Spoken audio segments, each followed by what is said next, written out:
बिस्मिल्लाहिर्रहमानिर्रहीम, अस्सलाम वालेकुम। मैं हूं आपके साथ मिशल बुखारी अपने ऑफिशियल यूट्यूब चैनल के साथ। नाज़रीन, गुज़श्ता रोज़ गुजरांवाला में पीटीएम ने जलसा किया। इसमें पीटीएम के रहनुमाओं ने तकरीरें की, लेकिन एक तकरीर ऐसी थी जो पैमरा की पाबंदी की वजह से टेलीविज़न चैनल्स पर नशर होने से बच गई। और अब मैं ये समझती हूँ कि पैमरा का ये फ़ैसला बहुत ही अच्छा था, क्योंकि कौमी इदारों के ख़िलाफ़ जिस किस्म की ज़बान नवाज़ शरीफ साहब ने इस्तेमाल की है, शायद ही दुनिया का कोई मुल्क होगा कि इस किस्म की तकरीरों को टेलीविज़न के थ्रू नशर करता हो। इस तकरीर में नवाज़ शरीफ ने आर्मी चीफ और DGISI को निशाना बनाए रखा और मुसलसल निशाना बनाया। मईशत की ख़राब हालत का ज़िम्मेदार उनको ठहराया, उनकी हुकूमत ख़त्म करने, 2018 के इंतखाबात में धांधली करवाने और उसके नतीजे में तहरीक इंसाफ की हुकूमत कायम होने में मदद करने जैसे इल्ज़ामात आयद किए। ऐसा लग रहा था उनकी तकरीर से कि जैसे मुल्क में जो भी कुछ गलत हो रहा है उसकी ज़िम्मेदारी आर्मी के ऊपर है। इस तकरीर के बाद कई तरह के सवालात अवाम के जहनों में उठ रहे हैं। एक तो ये कि क्या इदारों या इनके सरबराहों के ख़िलाफ़ इस तरह के बयानात के बाद मुस्लिम लीग नून पर पाबंदी आयद नहीं होनी चाहिए? क्या ऐसा होगा? ये सवाल। फिर ये कि क्या PDM के जलसों पर पाबंदी लगेगी? क्या गुजरांवाला जलसे में शरीक जमातें इस तकरीर की मंदरजात को सपोर्ट करती हैं? और अगर करती हैं तो फिर इनकी जो सियासी हैसियत है वो क्या होगी? इन तमाम सवालों के जवाब आज वज़ीर आज़म इमरान खान साहब ने मौके का फ़ायदा उठाते हुए टाइगर फोर्स के इज्तिमा से ख़िताब वो कर रहे थे और उसमें देने की कोशिश की है। इस्लामाबाद में ये कन्वेंशन हुआ और इससे ख़िताब के दौरान वज़ीर आज़म इमरान खान साहब ने नवाज़ शरीफ के इल्ज़ामात के हवाले से कहा कि ये बिल्कुल उसी तरह का बयानिया है, ये वही बयानिया है जो कि भारतीय वज़ीर आज़म नरेंद्र मोदी का बयानिया था। जब मोदी ने कई मरतबा ये बयान दिया कि उन्हें नवाज़ शरीफ बहुत पसंद है, लेकिन पाकिस्तान का आर्मी चीफ जो उस वक्त जनरल राहील शरीफ साहब थे वो बहुत बुरे आदमी हैं और वो दहशतगर्द हैं। मोदी बार बार ऐसा कहता रहा, लेकिन नवाज़ शरीफ ने एक बार भी अपनी फ़ौज को डिफेंड नहीं किया और वो खामोश रहे। वज़ीर आज़म ने मज़ीद ये कहा कि नवाज़ शरीफ का हमला आर्मी चीफ पर नहीं बल्कि फ़ौज पर है। उन्होंने इस सवाल उठाया कि आखिर मोदी मुझे क्यों बुरा नहीं मुझे ये क्यों नहीं कहता कि इमरान खान बहुत अच्छा है, लेकिन आर्मी चीफ जनरल बाजवा गलत है। वो मुझे भी उतना ही बुरा कहता है, उतना ही बुरा समझता है, क्योंकि मोदी को, भारत को ये मालूम है कि मैं वो पाकिस्तानी वज़ीर आज़म हूँ जिसने भारत की असल शक्ल पूरी दुनिया को दिखाई है, भारत कितना बड़ा इंतहा पसंद है ये बताया है। उन्होंने मज़ीद कहा कि नवाज़ शरीफ के आर्मी चीफ के ख़िलाफ़ बयान को इस वक्त भारतीय मीडिया में गैर मामूली अहमियत दी जा रही है, और बिल्कुल सही कहा उन्होंने।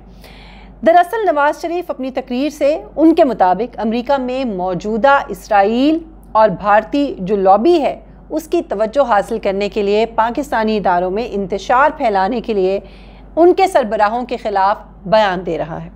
नवाज़ शरीफ जो गेम खेल रहा है इसको वो बहुत अच्छी तरह समझते हैं।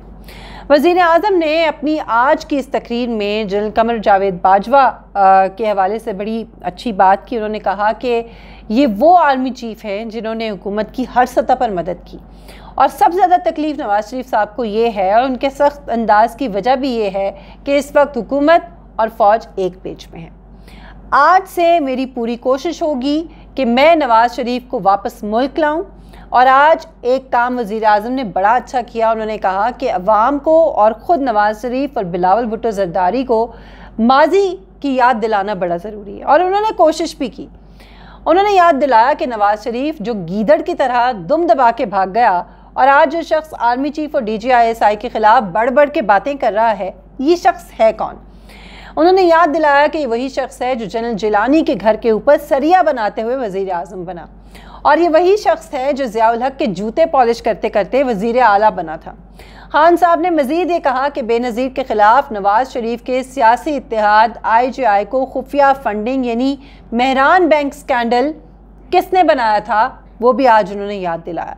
सुप्रीम कोर्ट पर नवाज़ शरीफ का हमला याद दिलाया, जस्टिस क़य्यूम स्कैंडल याद दिलाया, और फिर अमरीकी मुसन्निफ़ की किताब का हवाला देते हुए ये भी कहा कि नवाज़ शरीफ अपनी ही फ़ौज से खौफज़दा थे और अमरीकी फ़ौजियों को पाकिस्तान में आने की दावत दे रहे थे। यही नहीं बल्कि वज़ीर आज़म इमरान खान ने PDM के कल के जलसे को सर्कस का नाम देते हुए कहा कि वहाँ कई फ़नकारों ने मुजाहिरा किया कल, और उन्होंने 11 बरस पहले दिए गए अपने वीडियो पैगाम को भी कन्वेंशन में आज सुनवाया, जिसमें उन्होंने ये कहा था कि जब चोरों की चोरी पर हाथ पड़ेगा, जब चोरों की चोरी पकड़ी जाएगी तो फिर सारे चोर जमा हो जाएंगे।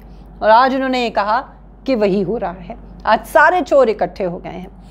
वैसे आज मैं समझती हूँ कि वज़ीर आज़म बड़े जलाल में थे और यहाँ तक उन्होंने इस गुस्से में उनका जो रिएक्शन था उसमें कह दिया कि गुज़श्ता रात PDM के जलसे में 2 बच्चों ने भी तकरीरें की थी, यानी उनका इशारा मरियम बीबी और बिलावल की तरफ था। और इन बच्चों में से एक तो नानी बन चुकी हैं, लेकिन मेरे लिए वो अभी भी बच्चों की तरह हैं। और उन्होंने कहा कि इनका कसूर नहीं है क्योंकि इन दोनों बच्चों ने अपनी पूरी ज़िंदगी में 1 घंटा भी हलाल का काम नहीं किया और अपने दोनों जो बाप हैं, यानी जरदारी साहब और नवाज़ शरीफ, उनकी हराम की कमाई पर ये पले हैं। सो इनका कोई कसूर नहीं है और इनके लहजे में जो जहर है वो उसी का असर है। मौलाना फजल रहमान को उन्होंने 12वां खिलाड़ी करार दिया और उन्होंने ये भी इंकशाफ किया कि उस्मान डार के इंतखाब में सियालकोट का एक रंगबाज ख्वाजा आसिफ साहब की तरफ उनका इशारा था। आर्मी चीफ को उसने फ़ोन किया और रोते हुए ये कहा कि मैं उस्मान डार से इलेक्शन हार रहा हूँ, प्लीज़ मेरी मदद की जाए। इसी कन्वेंशन में वज़ीर आज़म ने कुछ बहुत इंपॉर्टेंट इशारे दिए हैं कि आगे क्या होने जा रहा है। अगर ये एहतजाजी तहरीक एक तरफ चल रही है तो हुकूमत क्या कर सकती है। बहुत से सवालों के उन्होंने जवाब दिए। पहला ये ऐलान किया उन्होंने कि अपोजिशन ने सिर्फ एक इमरान खान देखा है, ये जो अब इमरान खान देखेंगे वो बहुत मुख्तलिफ होगा। अब किसी भी डाकू को प्रोडक्शन ऑर्डर नहीं मिलेगा, यानी असम्बली इजलास के लिए जिन मेंबरान पर केसेस होंगे बशमूल अपोजिशन लीडर शहबाज शरीफ के, इनको प्रोडक्शन ऑर्डर्स अब नहीं मिलेंगे। ये एक बड़ा सख्त पैगाम था और आइंदा का लाएअमल जो है हुकूमत का, उसकी तरफ भी इशारा था। दूसरा, उन्होंने नैब और अदलिया को एक तरह से पैगाम दिया। उन्होंने कहा कि लोग तंग आ चुके हैं, लोग इंसाफ के मुंतज़र हैं, हुकूमत की जानिब से जो लॉजिस्टिकल सपोर्ट दरकार है वो हम देने के लिए तैयार है। आप सियासी डाकुओं के ख़िलाफ़ कानूनी कार्रवाई जल्द अज जल्द मुकम्मल करें। उन्होंने नैब पर जोर दिया कि वो केसेस को मंतकी अंजाम तक पहुँचाएँ। सो एक ये भी मैसेज जो है आज की उनकी तकरीर से अपोजिशन जमातों को भी दिया गया है और अवामी सतह पर भी दिया गया है कि अब एहतसाब का जो अमल है अपोजिशन जमातों के उन लोगों के ख़िलाफ़ जिन पे इल्ज़ामात हैं और केसेस हैं वो तेज़ हो जाएगा आने वाले दिनों में।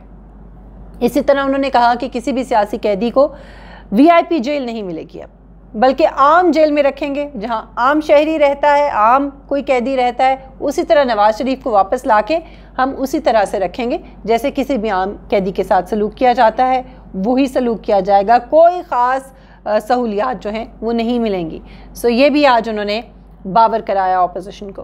और आखिर में उन्होंने कहा कि अब आपको मैं मुकाबला करके दिखाऊंगा, यानी इस वक्त इमरान खान साहब जो हैं पूरी तरह से एक डिफेंसिव उस पर आ गए हैं और मुकाबला करने के लिए तैयार हो गए हैं। उन्होंने कहा कि हम मुल्क को लूट कर फ़रार होने वालों को पकड़ेंगे, यानी शरीफ ख़ानदान के ऐसे अफराद जो मुल्क से बाहर जा चुके हैं उन्हें वापस लाने की कोशिश तेज़ की जाएगी, उनको जेलों में डाला जाएगा और उनके ख़िलाफ़ कानूनी कार्रवाई तेज़ कर दी जाएगी। सो ये वो इशारे थे जो आज खान साहब ने दिए और जो मैंने शुरू में कहा कि अब ऐसा लगता है कि इमरान खान साहब और हुकूमत ये समझ चुकी है बड़ी अच्छी तरह कि अगर ये एहतजाजी तहरीक इसी तरह से चलती रही जैसे कल इसका आगाज़ हुआ है तो इसको रोकने का और कोई तरीका नहीं है, क्योंकि ना वो नवाज़ शरीफ की तकरीरों पे पाबंदी लगा सकते हैं, मीडिया पे लगा देंगे, टेलीविज़न पे लगा देंगे पाबंदी, सोशल मीडिया पे कैसे लगाएंगे, और ना ही इन जलसों जुलूसों को रोका जा सकेगा। महंगाई ऑलरेडी है। सो इसका हल जो है वो उनकी नज़र में ये है कि जैसे वो बातें कर रहे हैं और एक बयानिया लोगों के जहनों में डालने की कोशिश कर रहे हैं, उस बयानिए का तोड़ जो है वो इस तरह की तकरीरों के ज़रिए किया जाए, पकड़ धकड़ की जाए, केसेस जो हैं वो बनाए जाएं या केसेस जो चल रहे हैं उनमें मज़ीद तेज़ी लाई जाए, कैद किया जाए, जेलों में डाला जाए। लेकिन ये हल नहीं है। इमरान खान साहब, अगर आप ये समझते हैं कि ये हल है तो मेरे ख़्याल में आप गलत हैं। आप ज़रूर जो इल्ज़ामात हैं, जो केसेस हैं, उनके ख़िलाफ़ जो कार्रवाई है वो होनी चाहिए, अदालतों की तरफ से हो, नैब की तरफ से हो, जिस तरह से भी हो। लेकिन जो आपका काम है वो ये है कि आप अवाम के जो सेंटिमेंट्स या उनके जज्बात हैं आप उनको समझने की कोशिश करें। अवाम इस वक्त महंगाई की वजह से परेशान है। अवाम अगर बाहर निकलेगी तो वो नवाज़ शरीफ के बयानिए की वजह से नहीं निकलेगी, वो आपकी हुकूमत की गलत हिकमत अमली की वजह से निकलेगी। वो इस वक्त अशियाए ज़रूरिया की जो कीमतें आसमान से बातें कर रही हैं उसकी वजह से निकलेंगी। वो इस वजह से निकलेंगे कि उनके घरों में 2 वक्त की रोटी नहीं है, उनके बिजली के बिल ज़्यादा आ रहे हैं, उनकी गैस के बिल ज़्यादा आ रहे हैं। वो इस वजह से निकलेगी कि उनकी ज़िंदगी जीरन हो गई है, उनका कारोबार ज़िंदगी मुतासर हो रहा है। सबसे इम्पॉर्टेंट ये है कि अवामी मसाइल को एड्रेस करें, महंगाई का तोड़ करें, महंगाई क्यों हो रही है जानने की कोशिश करें और इसको ख़त्म करने की कोशिश करें।